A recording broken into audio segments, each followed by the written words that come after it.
Hi there, Kevin Wagerman with Mentors Coaching and Consulting. Last week we did a session for a group of realtors called Writing Contracts That Close. There's been an uptick in canceled deals here in Northeast Florida and the state of Florida throughout. And anecdotally, I've been hearing it a little bit more with my peers in the real estate industry. And so I've addressed this over the years and wanted to spend some time doing it again. And we actually have a follow-up session here, if for anyone that missed it, on April 16th. It's going to be virtual, so just check out the momentorsllc.com website if you want information and join that Zoom. We're going to go into more detail on it. But listen, I wanted to just share, first of all, nothing breaks my heart more than listening to someone talk about a deal fall through that ought not to have. I think we all understand that there are some deals in residential real estate that just need to fall apart for various reasons. But in some instances, it can be lack of proper expectation setting. It could be human psychology, maybe some sort of fear. It could be lack of agent skill, I dare say. It could be weak contracts written. And so I wanted to just share real quick some of the high-level principles from last week's session that are takeaways that will help you not only write deals that close when you operate under these principles, but will also help you save deals for the benefit of the client when they ought to be saved, for the benefit of the customers when they ought to be saved. So a few things, first of all, first and foremost, the better your confidence and clarity on the contract, the more confidence and clarity you will instill in your clients. Therefore, you need to know your agreements.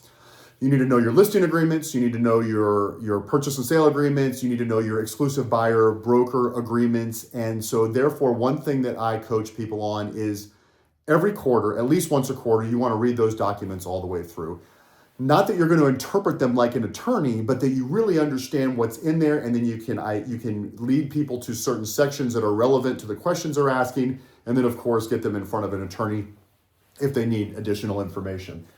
The next thing is all of this stuff, anytime there is a potential for a misunderstanding or a potential that something needs to be renegotiated or where there's a substantial conversation taking place, face-to-face is always the best option. We've put people on airplanes before with big enough deals to where they'd fly and get face-to-face with their client, face-to-face with the other agent, face-to-face with whoever the key stakeholders are.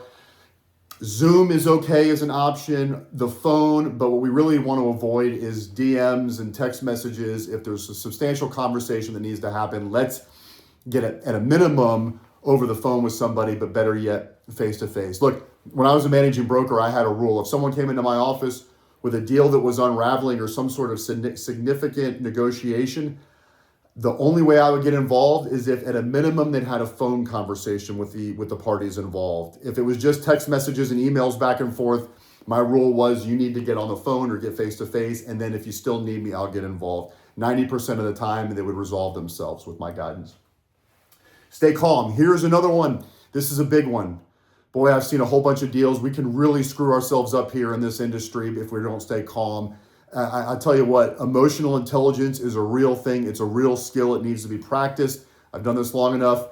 And let's just remember, and by the way, I know if you tell someone to stay calm or calm down, that's not generally very helpful. So I created an acronym around it that might help you with your own thought process in staying calm as emotions around you get heightened. If you can master this concept, you will in often cases be able to help others reduce the energy. C stands for collect information. Who have I talked to? What's the issue, and what other information is important and relevant in order for us to come to gathering the proper options? So collect information. A, now that I've got the information, analyze it. Is there anything else I need? What is the information telling me? What are some options that are starting to boil up that as a result of the information that I've collected? L, lay out the options. Oh, I used to love doing this with the agents that used to work with me. I would take out a piece of paper. Yes, a piece of paper. Not technology isn't always great for this. Take out a piece of paper, a notepad, and say, all right, what are some options? What are some ways that we can resolve whatever this thing is that we're trying to deal with? And then you just write them down. In the process of writing down options, I'll tell you so many times, has developed a level of clarity in an area where there was seemingly no clarity. And so let's try to stay calm. CAL, and then M is move.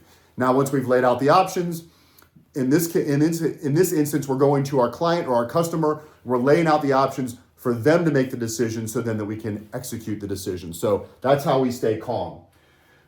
I also want to focus on areas of control and influence and ignore the noise. Okay, I can't control interest rates. I can't control what's going on in the Middle East. I can't control where the market's headed. All I can control is the information. I can focus on delivering information and options that's relevant to the client or customer in the decision they're trying to make right now. That's what I can control. I mean, I can get myself all bent out of shape by watching the news or a whole bunch of other things, but that's not helpful for anybody. Ignore the noise. Another principle I would say in writing deals that close, and then again, trying to maneuver through those that are starting to fall apart, is always start with questions and a curious posture, not the knee-jerk reaction. Has anyone ever worked with a realtor or someone on the other side of a deal that had a propensity for knee-jerk reactions? I'll tell you this, like I said, some deals ought to fall apart, but it should not be because of the lack of emotional intelligence by someone that's not even a party to the transaction. I'm talking to you, agents. If you're not a party to the transaction, let's be careful that we're not acting like a party to the transaction, and therefore we need to keep our knee-jerk reactions in check and start with an attitude of curiosity. Okay, your ability to create options will save many deals for you. I could tell you so many stories, and if you want to book some time with me, I'll go through some of them with you that kind of bring these principles to light. But the better you are at creating options to move forward, especially if you're dealing with type A, high D, dominant personalities, we've got to be able to do a good job of that so people don't feel like they're boxed in, so people don't feel like they're losing control, so people don't feel like they're being taken advantage of. All right, minimize surprises whenever possible. I mean, I think that's pretty common. I mean, that's common knowledge, right? Disappointment, fall throughs, things like that generally exist in the gap between expectations and reality. So the better I can minimize surprises, like pre-listing inspections, like setting proper expectations, like making sure that we have a system that we're taking buyers and sellers through so they can feel comfortable and confident that what we're telling them, so that we can minimize the chances of surprises happening. And finally, right in line with that, setting proper expectations. When you have a listing signed, when you have an EBBA signed, exclusive buyer broker agreement signed, when you create that commitment, that committed relationship, that bilateral committed relationship, we need to have a set strategy, a list of things that here's what may happen, here's what will probably happen, and here are the things that we can do if these things in essence do happen. Imagine doing that and then those things happen. Well, your client's already prepared or your customer's already prepared for those things to happen. But if you don't set that expectation up front and they are surprised by them, and now you're trying to figure out how to put it back together, well, then you're less of a consultant and you've moved yourself into, from their perspective, perhaps a pushy salesperson. So these are some of the principles. We're going to circle back on some of these as a review on April 16th when we get to them. I hope it's been helpful.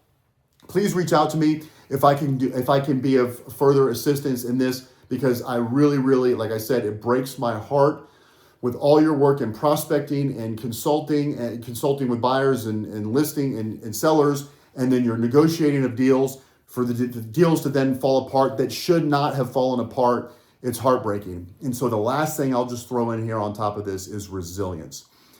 For those of you that have a whole bunch of listings and sales and things going on, this type of thing, when fall throughs happen, is less devastating. But if you're not cultivating business always and you're riding the roller coaster of, hey, prospect, hey, I have deals and now they're closing and now I got to start it all over again, those fall through deals can be very, very hurtful. And so therefore, I want you to always be building the business, but also cultivate the muscle of resilience.